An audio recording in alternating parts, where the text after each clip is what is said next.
The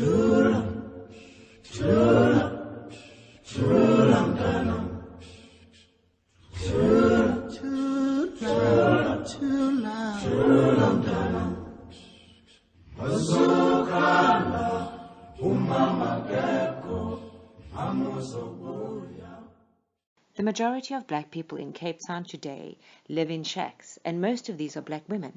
In the days of apartheid, only black men with permission to work could live in the city. Anyone not working for whites was forced to stay in what was called the Bantustans. These were pockets of land set aside for black people only and were far away from the city. Families, of course, did not want to be split up. They wanted to be together. When women came to the city, they had nowhere to live, so they set up shacks on vacant land. Now, the government knew that if the families of workers lived in the city, the men would need to take care of them. The state did not want to provide land or basic amenities like water and sanitation, schools, or healthcare for these families of color. All they wanted was cheap labor and to keep their cities white.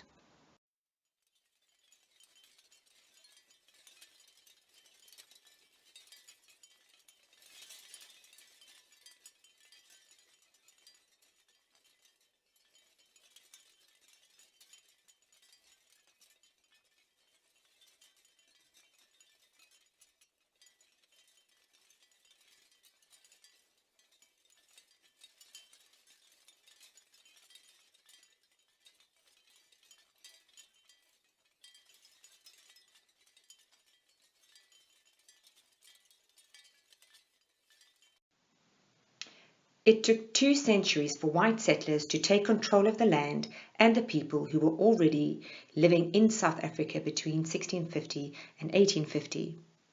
The whites ruled, and it suited them to have people of color as servants and workers. Although the white rulers wanted people of color as workers, they did not want them to own land or live amongst the white population. Squatting went against these state plans and policies. By squatting against the wishes of the rulers, people showed that they were not prepared to simply accept giving up their freedom and being pushed off the land that used to belong to them. Jan van Riebeeck wrote in his journal about the resistance of indigenous people as early as 1655. He said, and I quote, "Only last night it happened that about 50 of these natives wanted to put up their huts close to the banks of the moat of our fortress, and when told in a friendly manner by our men to go out a little further away, they declared boldly, 'This is our land, and not yours. We will place our huts wherever we choose to.'" Incidents of squatting and issues over who was settling on whose land have been part of the story of Southern Africa ever since then.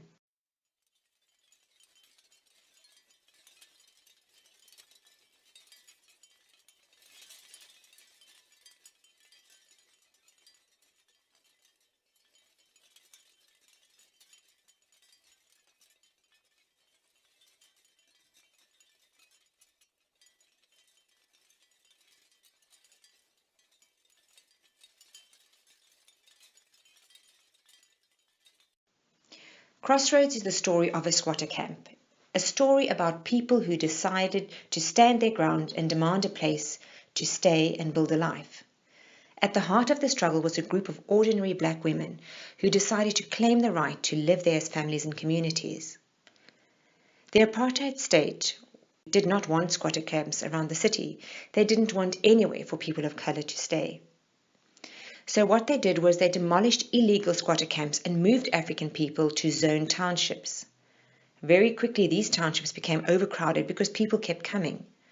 Soon new squatter camps once again were dotted around the peninsula. The state saw the large numbers of workers. They separated people based on a system called the Race Determinant Index. They gave them competing and limited privileges and kept them from forming a large opposition, even though they were all suffering under the same shared oppression.